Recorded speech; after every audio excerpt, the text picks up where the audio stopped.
बहुत समय पहले की बात है। एक राज्य में एक राजा राज किया करता था। उसकी 12 पुत्रियां थीं।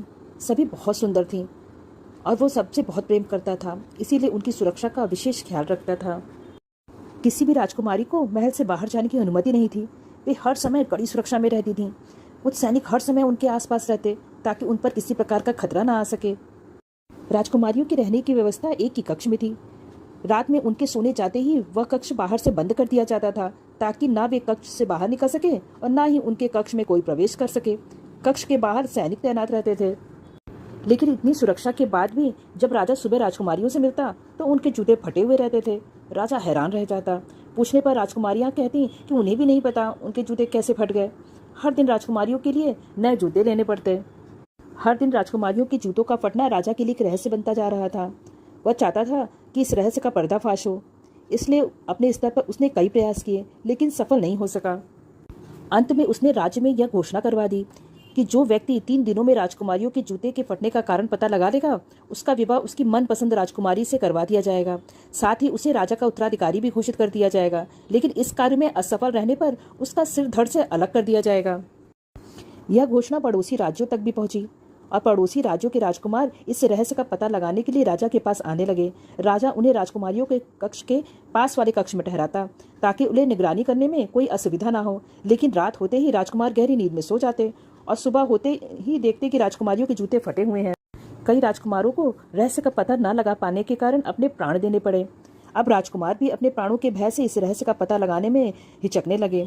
राजा निराश हो गया। उसे लगने लगा कि अब यह रहस्य सदा के लिए रहस्य ही बना रहेगा। उस राज्य के एक गांव में एक गरीब युवक रहता था। एक दिन जब उसने राजा की घोषणा सुनी तो वह राजकुमारी से विवाह करने के सपने देखने लगा। उसने सोचा कि गरीबी में जीवन यापन करने से अच्छा है कि इस रहस्य का पता लगाने में हाथ आजमाया जाए। सफल रहा तो राजकुमारी से विवाह के साथ साथ राज्य का उत्तराधिकारी भी बन जाएगा, अन्यथा इस गरीबी में जीवन जीने से तो मृत्यु ही भली है। अगले दिन उसने एक पोटली में कुछ रोटियां बांध ली और पैदल ही राजमहल की ओर निकल पड़ा। चलते चलते दोपहर हो गई। उसे भूख लग गई। वह थक भी चुका था, इसीलिए एक पेड़ के नीचे भोजन करने और सुस्ताने के लिए बैठ गया।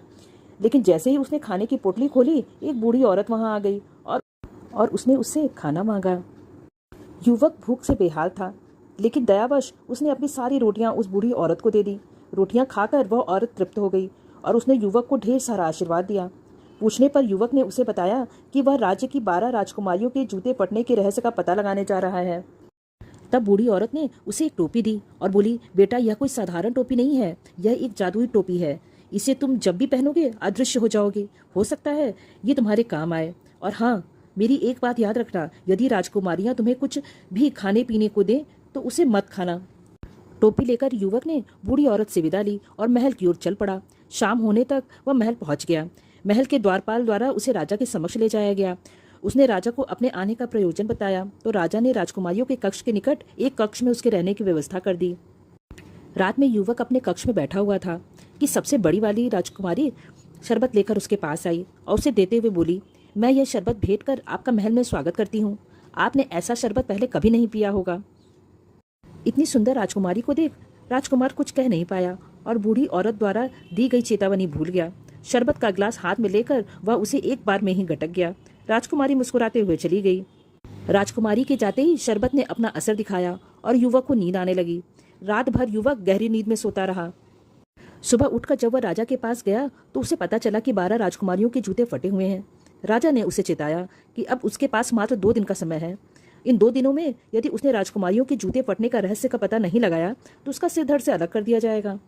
युवक को अपनी गलती का एहसास था। उसने तय किया कि आज वह पूरी रात जगेगा और बूढ़ी औरत द्वारा दी गई जादुई टोपी पहनकर राजकुमारियों के कक्ष में जाकर निगरानी करेगा। रात हुई तो सबसे छोटी राजकुमारी शरबत लेकर युवक के पास गई। सारी राजकुमारियों में वह सबसे सुंदर थी। उसने जब शरबत का गिलास आगे बढ़ाया तो युवक फिर बूढ़ी औरत की चेतावनी भूल गया। उस रात भी वह शरबत पीकर गहरी नींद में सो गया।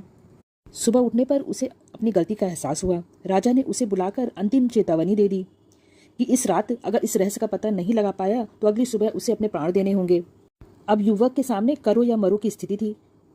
उसे उस रात हर हाल में जागना था और राजकुमारियों के जूते फटे होने का रहस्य पता लगाना था।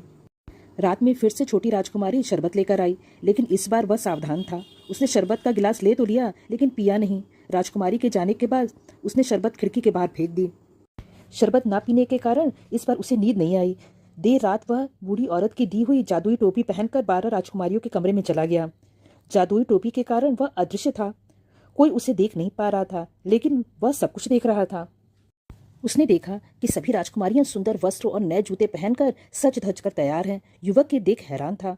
उसे समझ नहीं आ रहा था कि रात के इस पहर राजकुमारियां इतनी तैयार क्यों हैं।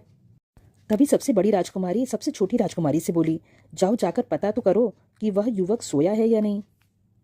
छोटी राजकुमारी युवक के कक्ष की ओर दीवार पर कान लगाकर खड़ी हो गई और उसके खर्राटे सुनने की कोशिश करने लगी। युवक समझ गया कि उसे खर्राटे की आवाज निकालनी होगी ताकि राजकुमारियां उसकी ओर से निश्चिंत हो जाएं। वह अदृश्य अवस्था में दीवार के पास जाकर खर्राटे की आवाज निकालने लगा, जिससे सबसे छोटी राजकुमारी को लगा कि वह सो गया है और उसने सारी राजकुमारियों को यह खबर दे दी। फिर सबसे बड़ी राजकुमारी ने 12 बिस्तरों में से एक बिस्तर खिसकाया और 3 बार ताली बजाई। ताली बजाते ही वहां की जमीन एक ओर खिसक गई। वह एक गुप्त मार्ग था जहां नीचे की ओर सीढ़ियां बनी हुई थीं। सभी राजकुमारियां एक एक कर उस गुप्त मार्ग में बनी सीढ़ियों से नीचे उतरने लगीं। युवक भी उनके पीछे हो लिया। सीढ़ियां खत्म होने पर एक घना जंगल पड़ा। उस जंगल में लगे पेड़ों की डालियां सुनहरी थीं। युवक ने एक सुनहरी डाली तोड़कर अपने पास रख ली। जंगल पार कर राजकुमारियां एक झील के किनारे पहुंची, जहां 12 नावों में 12 राजकुमार उनका इंतजार कर रहे थे। सभी राजकुमारियां एक एक नाव में बैठ गईं। युवक सबसे छोटी राजकुमारी के नाव में बैठा।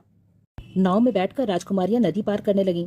छोटी राजकुमारी को अपनी नाव कुछ भारी प्रतीत हो रही थी। होती भी क्यों ना, युवक उसमें बैठा था ना।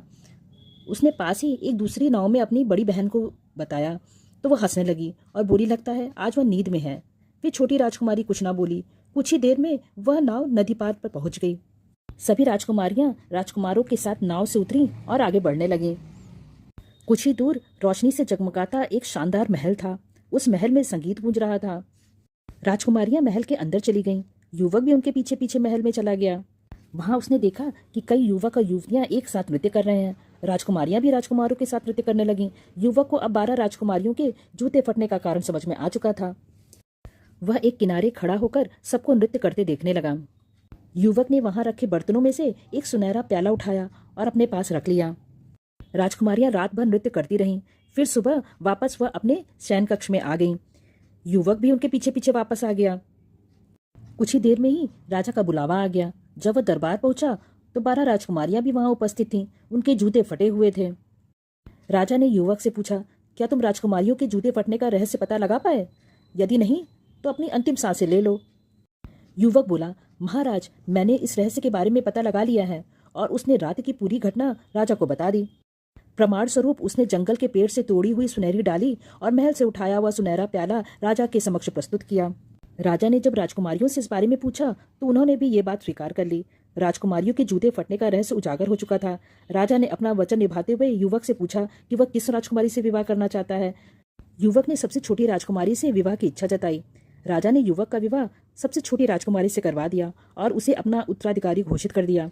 इस तरह अपनी नेक दिली और निडरता से वह एक साधारण युवक एक राज्य का उत्तराधिकारी बन गया।